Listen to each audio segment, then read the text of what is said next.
And then finally, I just want to, on the crypto side, address a question that we've been getting quite frequently. You can tell how convinced we are that deflation is the higher probability. And we know that's way out of consensus, and that's where we like to be. But many wonder how we could be positive at all about Bitcoin if we're not worried about inflation. This bull market has strengthened.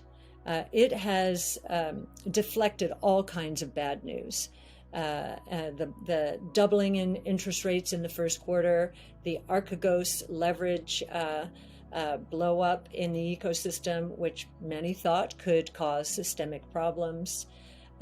We've been through tax hike discussions, which sounded pretty onerous in terms of their impact on capital. And we've seen a big correction. We certainly were right in the middle of it in valuations as those interest rates went up. But many wonder how we could be positive at all about Bitcoin if we're not worried about inflation. Well, I think 08-09 is a very good reason why. Why did 08-09 almost melt the financial world down? It did so because of counterparty risk. And what we've just seen in the crypto market is really interesting. It's been cut in half, 2 trillion to 1 trillion, the ecosystem, in the last few months. Just cut in half. Can you imagine what would happen if our equity prices, bond prices were cut in half in the span of a few months with all the leverage out there? I think we'd be in a counterparty risk problem again, a big mess. Maybe not as big of a mess as we were in 08-09, because there have been some changes. But I do not believe that our financial world would withstand a 50% drop as easily as the DeFi world has. DeFi, while a lot of people who were leveraged 100 times elsewhere in the world were wiped out. I think, I'm going to get this number wrong, it was either 86,000 or 860,000 accounts wiped out. DeFi didn't skip a beat. I don't think we could say that for the traditional financial world. And I do think that's why the shift towards DeFi, helped now by central banks moving into stable coins and legitimizing digital currencies, even though that's very different from Bitcoin. I do think we're going to accelerate further and faster into the DeFi world.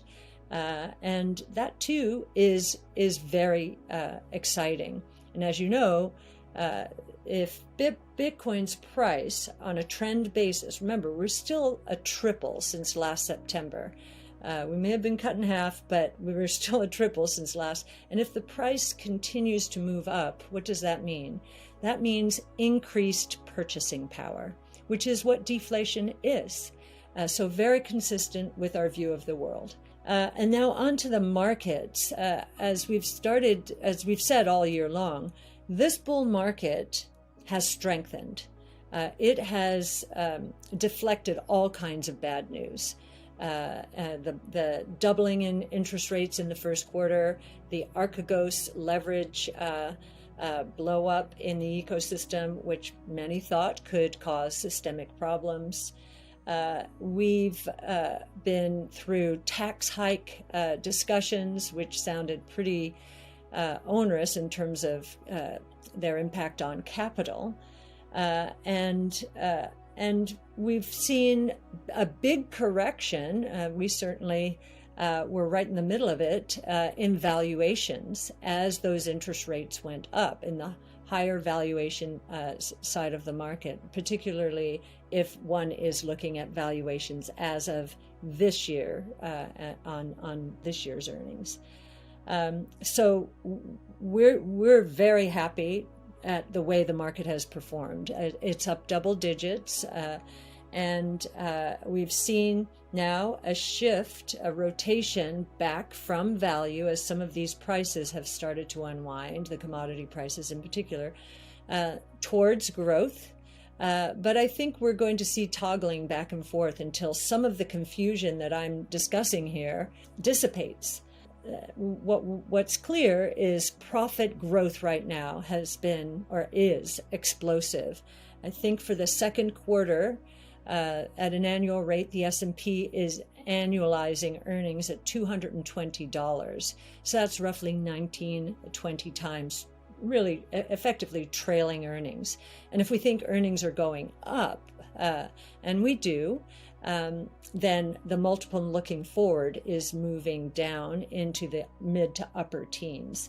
That is good valuation support given the level of interest rates. It's going to be so important to get on the right side of change. So, part of our mission and value is to educate. We know robots are coming to satisfy or to take care of wage inflation problems.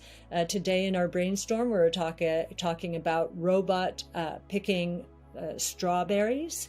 And big debate about that. Are we ready for it? Are we ready for it? And I think we believe we're ready for it.